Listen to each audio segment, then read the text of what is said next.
କାଳିଆ ଯୋଜନାର ଆସିଗଲା ବହୁତ ବଡ଼ ଅପଡେଟ୍।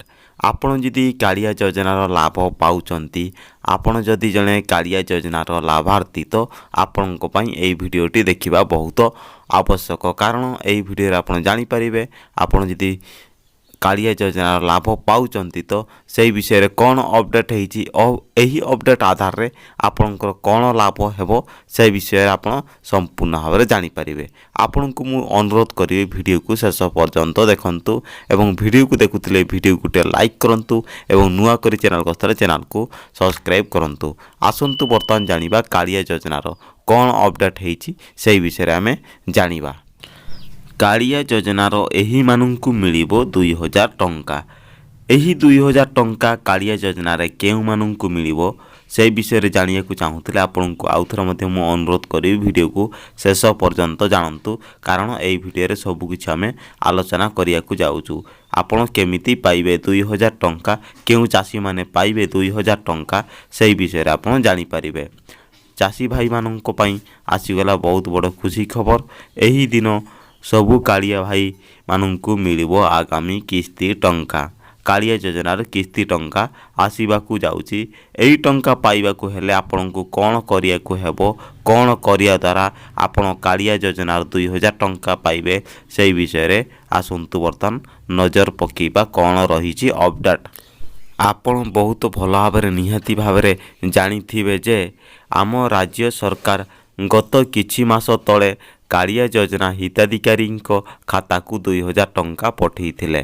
ଖାସ୍ ସେହି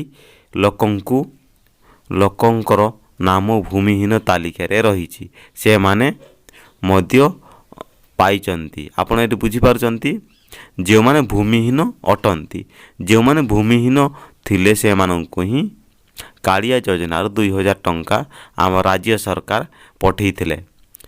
ଏପରି ମଧ୍ୟ ଅନେକ ଚାଷୀ ମଧ୍ୟ ଏହି ଯୋଜନାର ବଞ୍ଚିତ ଥିଲେ, କିନ୍ତୁ ସେମାନେ ମଧ୍ୟ ଖୁବ୍ ଶୀଘ୍ର ପାଇବାକୁ ଯାଉଛନ୍ତି ଏହି 2000 ଟଙ୍କା। ଏହି 2000 ଟଙ୍କା ସବୁ ଚାଷୀଙ୍କୁ ମିଳିବ ଯେଉଁମାନେ ଯୋଗ୍ୟ ହିତାଧିକାରୀ, କାଳିଆ ଯୋଜନାର ଯେଉଁ ଯୋଗ୍ୟ ହିତାଧିକାରୀ ଅଟନ୍ତି ସେହିମାନଙ୍କୁ ଖୁବ୍ ଶୀଘ୍ର ଏହି 2000 ଟଙ୍କା ମିଳିବାକୁ ଯାଉଛି। ତେଣୁ ସେଥିପାଇଁ କିଛି ନିୟମ ଏବଂ ମାନଦଣ୍ଡ ରହିଛି। ଆପଣ ଯଦି ଜଣେ ଯୋଗ୍ୟ ହିତାଧିକାରୀ କାଳିଆ ଯୋଜନା ପାଇବା ପାଇଁ, କାଳିଆ ଯୋଜନାର ଟଙ୍କା ଆପଣ ଯଦି ଜଣେ ଯୋଗ୍ୟ ହିତାଧିକାରୀ ପାଇବାକୁ ପାଇଁ ଆପଣ ଯଦି ଜଣେ ଯୋଗ୍ୟ ହିତାଧିକାରୀ, ତ ଆପଣ ଏହି ଯୋଜନାର ଆପଣ ନିହାତି ହିଁ ପାଇବେ 2000 ଟଙ୍କା। ଏହି 2000 ଟଙ୍କା ଚାଷୀମାନଙ୍କ ଆକାଉଣ୍ଟକୁ ଖୁବ୍ ଶୀଘ୍ର ଆସିବାକୁ ଯାଉଛି। ଏହି 2000 ଟଙ୍କା ଆସିବା ପାଇଁ ହେଲେ ଆପଣଙ୍କୁ କ'ଣ କରିବା ଆବଶ୍ୟକ? ଆପଣ ଯଦି ଜଣେ ଯୋଗ୍ୟ ହିତାଧିକାରୀ, ଆପଣ କାଳିଆ ଯୋଜନାର ଟଙ୍କା ପାଇବା ପାଇଁ ଆପଣ ଯଦି ଜଣେ ଯୋଗ୍ୟ ହିତାଧିକାରୀ, ତ ଆପଣଙ୍କୁ କ'ଣ କରିବାକୁ ହେବ? ଆପଣଙ୍କୁ ପ୍ରଥମେ ଆପଣଙ୍କର ବ୍ୟାଙ୍କ ଆକାଉଣ୍ଟ ଠିକ୍ କରିବାକୁ ହେବ। ଆପଣଙ୍କର ବ୍ୟାଙ୍କ ଆକାଉଣ୍ଟ ଯଦି ଅଚଳ ହେଇଛି ତ ଆପଣ ତାଙ୍କୁ ସଚଳ କରିବାକୁ ହେବ। ତା ସହିତ ଆପଣଙ୍କର ବ୍ୟାଙ୍କ ଆକାଉଣ୍ଟ ସହିତ ଆପଣଙ୍କର ଆଧାର ଲିଙ୍କ କରନ୍ତୁ। ଆପଣଙ୍କର ଯେଉଁ ଟଙ୍କା ଆସେ, ଯେଉଁ କାଳିଆ ଯୋଜନାର ଟଙ୍କା ଆସେ, ସେହି ଟଙ୍କା କେବଳ ଆପଣଙ୍କର ଆଧାର ବେସିସ୍ରେ ହିଁ ଆସିଥାଏ, DBT ମୋଡ଼ରେ ଆପଣଙ୍କ ପାଖକୁ ଆସିଥାଏ। ତେଣୁ ଆପଣଙ୍କୁ ଆଧାର ଲିଙ୍କ ଆପଣଙ୍କର ବ୍ୟାଙ୍କ ଆକାଉଣ୍ଟ ସହିତ କରିବାକୁ ହେବ। ତା ସହିତ EKYC ଆପଣଙ୍କର ଆକାଉଣ୍ଟକୁ କରିବା ବହୁତ ଆବଶ୍ୟକ। ଆପଣ ଯଦି EKYCକୁ ଆକ୍ଟିଭ୍ କରୁଛନ୍ତି ତ ଆପଣଙ୍କ ପାଖକୁ ଏହି 2000 ଟଙ୍କା ଖୁବ୍ ଶୀଘ୍ର ଆସିବାକୁ ଯାଉଛୁ।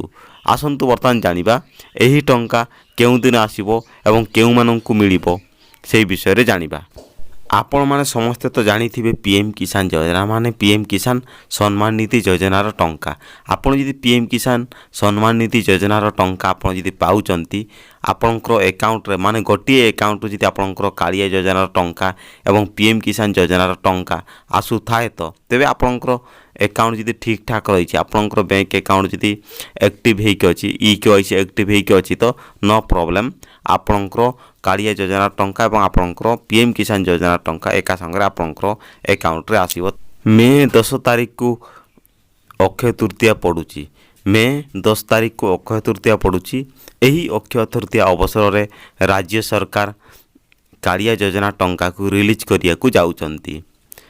ଅକ୍ଷୟ ତୃତୀୟା ପଡ଼ୁଥିବାରୁ ରାଜ୍ୟ ସରକାର ସେହି ଅବସରରେ ସରକାର କାଳିଆ ଯୋଜନା ଟଙ୍କା ପଠାଇବେ ବୋଲି ସୂଚନା ମଧ୍ୟ ରହିଛି। ଯଦି ଆପଣଙ୍କ ନାମ କାଳିଆ ଯୋଜନା ଲିଷ୍ଟରେ ରହିଛି ତ ଆପଣ ନିଶ୍ଚିତ ଭାବରେ 2000 ଟଙ୍କା ବହୁତ ସହଜରେ ଆପଣ ପାଇପାରିବେ। राज्य सरकार चाषीमानंकु अक्षय तृतीया अवसर में प्रत्येक चाषी एकाउंट को 2000 टंका पठाउचंती। एही टंका डीबीटी आधार बेसिस रे चाषी एकाउंट को आसीबो 2000 टंका। एही टंका सबु चाषी जो माने योग्य हिताधिकारी जो माने कालिया योजनार योग्य हिताधिकारी सेही माने ही एही योजनार लाभ पाई परिबे। जहाँ भी किसी अपडेट आसीथिला कालिया योजनार सेही अपडेट आधार आपको वीडियो माध्यम रे आमे जणैलु। तेणु वीडियो को आपको केमिति लागिला निश्चित भाव आपको मतामत कमेंट रे दियंतु एवं वीडियो को यदि भल लागी तो वीडियो को गोटे लाइक करंतु एवं चैनल रे नुआ करी आसिले चैनल को सब्सक्राइब करंतु। धन्यवाद।